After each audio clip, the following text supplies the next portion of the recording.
6월 12일 오늘 만나 성경 말씀은 고린도전서 7장 32절에서 35절까지 말씀입니다. 나는 여러분이 염려 없이 살기를 바랍니다. 결혼하지 않은 남자는 어떻게 하면 주님을 기쁘게 해드릴 수 있을까 하고 주님의 일에 마음을 씁니다. 그러나 결혼한 남자는 어떻게 하면 자기 아내를 기쁘게 할 수 있을까 하고 세상 일에 마음을 쓰게 되므로 마음이 나뉘어 있습니다. 결혼하지 않은 여자나 처녀는 몸과 영을 거룩하게 하려고 주님의 일에 마음을 쓰지만 결혼한 여자는 어떻게 하면 남편을 기쁘게 할 수 있을까 하고 세상 일에 마음을 씁니다. 내가 이 말을 하는 것은 여러분을 유익하게 하려고 그러는 것이지 여러분에게 올가미를 씌우려고 그러는 것이 아닙니다. 오히려 여러분이 품위 있게 살면서 마음에 헛갈림이 없이 오직 주님만을 섬기게 하려는 것입니다. 아멘.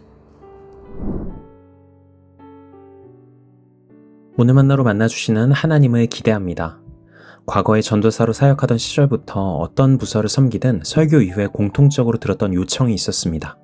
한 주간 말씀을 적용할 수 있도록 어떻게 살아야 하는지, 무엇을 실천해야 하는지 좀 명료하게 정리해 주시면 좋겠어요 라는 요청입니다. 이런 종류의 요청을 하셨던 분들의 의도와 마음은 충분히 이해할 수 있었습니다. 어떻게든 말씀을 삶으로 이어가고 싶은 열망, 그리고 불확실한 삶의 자리에서 하나님의 뜻에 대해서 보다 명료하게 알고 싶은 마음이었겠지요. 그렇지만 이런 요청을 들을 때마다 마음 한켠에는 언제나 조심스러운 마음이 올라왔습니다. 왜냐하면 우리 모두가 살아가는 삶의 자리는 매우 복잡다단한 다양성을 가지고 있기 때문입니다. 한 공동체 안에서도 누군가는 가정을 돌보며 살아가고, 누군가는 홀로 살아가며, 누군가는 직장에서 씨름하고, 누군가는 병상에서 하루를 버텨냅니다. 마주해야 하는 삶의 숙제와 상황도 다르고, 그 상황을 대면하는 개인의 성향도 다르며, 그 안에서 감당해야 할 책임의 종류도 다를 수밖에 없겠죠. 그런데 이런 복잡성의 변수 속에서 특정한 형태의 실천사항을 모든 사람에게 동일하게 하나님의 뜻으로서 적용해야 한다고 말한다면 어느새 말씀은 생명을 풍성하게 하는 양식이 아니라 사람을 올가매는 규칙이 되기 쉽습니다. 아주 협소한 기준을 가지고 특정한 형태로 살아내지 못하는 존재와 삶에 대해서 정죄하기도 쉬워지겠죠. 때로는 이렇게 말씀에 대한 초보적인 해석과 성급한 적용이 복음을 율법으로 왜곡시키는 요소가 되는 것 같습니다. 사실 성경의 대부분의 기록은 특정한 문화와 특정한 상황 속에서 주어진 말씀입니다. 특별히 그 중에서도 바울의 편지들은 특수한 상황과 문제에 놓인 공동체에 주어진 상황 서신이죠. 우리가 묵상하고 있는 고린도전서도 마찬가지입니다. 7장부터는 고린도 교회 성도들이 가지고 있던 여러 질문들에 대한 바울의 응답이 이어지는데요. 바울은 결혼, 독신, 배우자를 잃은 사람들의 삶과 같은 매우 구체적인 문제들을 다루고 있습니다. 흥미로운 것은 바울이 이러한 문제를 다루는 태도입니다. 6절에서 바울은 이렇게 말합니다. 그러나 내가 이것을 말하는 것은 그렇게도 좋다는 뜻으로 말하는 것이지 명령으로 말하는 것은 아닙니다. 또 12절에서는 이것은 나의 말이요 주님의 말씀은 아닙니다 라고 말하죠. 바울에 대한 단편적인 오해 중 하나는 어떤 것에도 결코 타협하지 않는 매우 단호하고 강경한 원칙주의자처럼 생각하는 것입니다. 하지만 정작 바울 서신에 드러나는 바울의 태도는 자신의 권면을 함부로 절대화하지 않고 있습니다. 그리고 각 사람의 상황과 환경에 따라서 하나님의 뜻이 유연하게 해석될 수 있음을 인정합니다.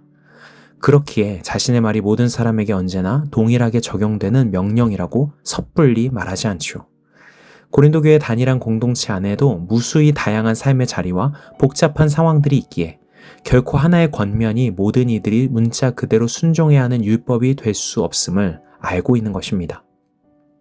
그리고 오늘 본문 35절에서 바울은 말씀을 바라보는 태도에 있어서 또 한 가지의 중요한 방향을 말합니다.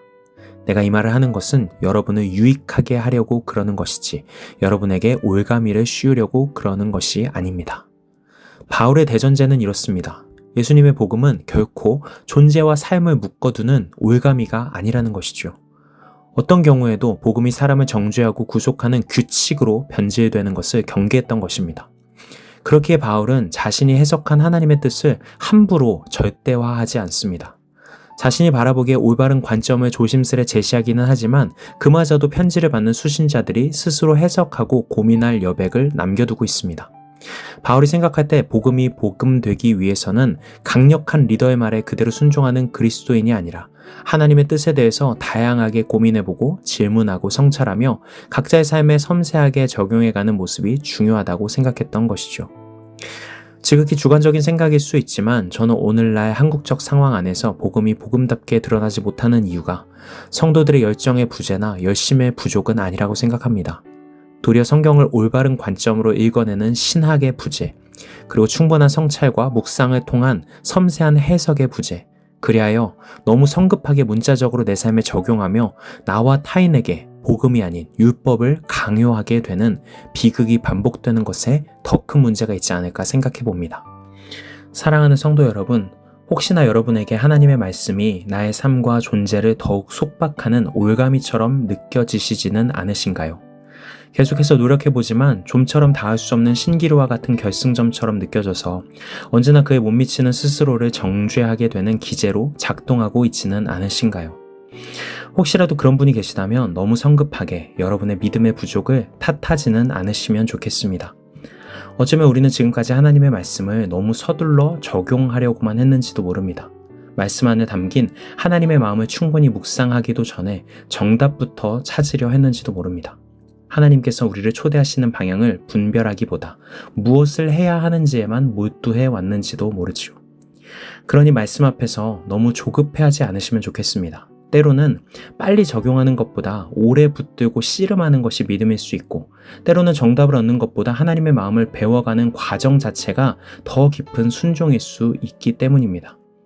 그렇게 말씀을 통해 우리를 향한 하나님의 신실하심을 발견해 갈 때 말씀은 더 이상 우리를 얽매는 율법이 아니라 우리를 자유롭게 하는 복음이 될 것입니다.